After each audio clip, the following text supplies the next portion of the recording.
आसंतु देश विदेशर किछि गुरुत्वपूर्ण खबर उपरे नजर पकाइबा। खबर आरंभ करिबा आलू ट्रक जगिबा पई लागिला सीसीटीवी। प्रथमे आलू ट्रक छाड़िले नाही आउ एबे गला बाटरे आलू ट्रक आसुथिबा खबर पाई सीसीटीवी लगाई देले पश्चिमबंग सरकार। ओडिशा पश्चिमबंग सीमा नालंदा गाँव रे एभली दृश्य देखिबा पई मिलिछि। पश्चिमबंग पुलिस रास्ता कड़े सीसीटीवी लगाई आलू गाड़ी रोकिया पई योजना करुचंती। सूचना अनुसार लक्ष्मणनाथ टोल गेट रे पश्चिमबंग पुलिस आलू गेट छाड़ुनी, किंतु किछि छोट छोट गाड़ी रे आलू ओडिशा को विभिन्न बाट देई पसुची। तेणु एही सबु गला बाटरे सीसीटीवी जरिया रे नजर रखिबा पई एमिति व्यवस्था करिछि पश्चिमबंग पुलिस। परवर्ती खबर बंद रहिबो मुख्यमंत्री अभियोग शुणाणी। सूचना अनुसार आज अर्थात 12 तारिख रे भुवनेश्वर स्थित मुख्यमंत्री अभियोग प्रकोष्ठर जनशुणाणी तथा अभियोग शुणाणी बंद रहिबो। परवर्ती खबर उपकूल रे हाई अलर्ट। सूचना अनुसार बांग्लादेश रे हिंसा जोगु बांग्लादेशी माने भारत आसीबार संभावना रहिछि। देश छाड़ी अनुप्रवेशकारी माने समुद्र पथ देई बोट जोगे पळेई आसीबार आशंका थिबारु सरकारक पक्षरु हाई अलर्ट जारी करा जाइछि। जल पथरे बांग्लादेशी अनुप्रवेशक उपरे कड़ा नजर रखिबा पई निर्देश दिया जाइछि। एही परिप्रेक्षी रे भद्रक जिल्लार 45 किमी व्याप्त समुद्र उपकूल रे मेराइन पुलिस सजग रहिबा सह हाई अलर्ट जारी रहिछि।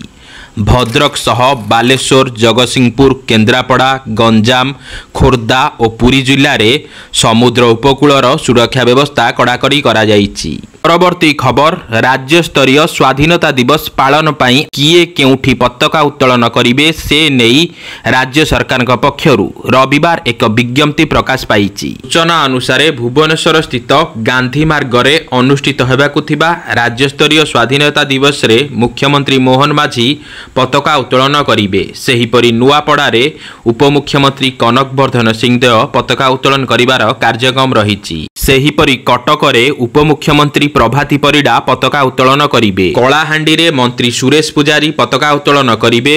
सुंदरगढ़ रे रवि नारायण नायक पताका उत्तोलन करिवे। सेहीपरि कोरापुट रे नित्यानंद गंड, नवरंगपुर रे कृष्णचंद्र पात्र, गंजाम रे पृथ्वीराज हरिचंदन, बरगढ़ रे मुकेश महालिंग, गजपति रे विभूतिभूषण जेना, बालेश्वर रे कृष्णचंद्र महापात्र, बलांगीर रे गणेश राम सिंह खुंटिया, मालकानगिरी रे सूर्यवंशी सूरज एवं खोर्धा रे प्रदीप बल सामंत, कंधमाल रे गोकुलानंद मल्लिक, रायगड़ा रे संपत चरण स्वाई प्रमुख पताका उत्तोलन करिवार कार्यक्रम रहिछि। परवर्ती खबर एबे भी ओडिशार 3853 ग्राम रे मोबाइल सेवा नाही। सूचना अनुसार देशव्यापी 6G सेवा प्रदान पाई केंद्र सरकार प्रस्तुत होइथिला बेले ओडिशार 3853 ग्राम रे एबे भी मोबाइल सेवा नाही। गाँ रे मोबाइल सेवा नथिबारु लोकंक डिजिटल कारोबार ठारू आरंभ करी पिलांक पाठपढ़ा पर्यंत सबु क्षेत्र रे अचला अवस्था सृष्टि हेउछि। एभली स्थिति रे राज्य रे सबु गाँ रे मोबाइल सेवा पहुंचीबा पाई केंद्र सरकार अतीत रे समय धार्य करथिले मध्य ताहा पानीर गार साब्यस्त होइछि बोली जणा पड़िछि। एक तथ्य अनुसार गत एप्रिल शेष सुधा राज्य रे 51,176 गाँ मध्यरु 47,323 गाँ रे मोबाइल सेवा पहुंची पारिछि। अर्थात 3,853 गाँ रे एबे भी मोबाइल सेवा उपलब्ध हेउनाही। परवर्ती खबर आलू जोगाण को स्वाभाविक करिबा पई पश्चिमबंग मुख्यमंत्री सह कथा हेले ओडिशा मुख्यमंत्री मोहन माझी। सूचना अनुसार आलू जोगाण को स्वाभाविक करिबा पई ममता बानर्जी को अनुरोध करिसंती मोहन माझी। अन्यपटे ए दिगरे उपयुक्त पदक्षेप नेबे बोली ममता बानर्जी मध्य प्रतिश्रुति देइसंती। परवर्ती खबर राज्य बाहर जमी किनिथिले फसिबे सरकारी बाबू। संपत्ति तालिका जानिबा पई चिठी लेखिबो विजिलेंस। सूचना अनुसार राज्य बाहर जमी किनिथिबा सरकारी बाबू माननकु धरिबा पई विजिलेंस नुआ योजना करूची। राज्य बाहर जमी किनिथिबा बाबूंक संपत्ति तालिका जानिबा पई विजिलेंस सबु राज्यर इन्स्पेक्टर जनरल ऑफ रजिस्ट्रेशन को चिठी लेखिबो। ओडिशा रे चाकरी करिथिबा जेउ बाबू माने राज्य बाहर संपत्ति किनिचंती ताहार तालिका देवा पई कुहा जाईची।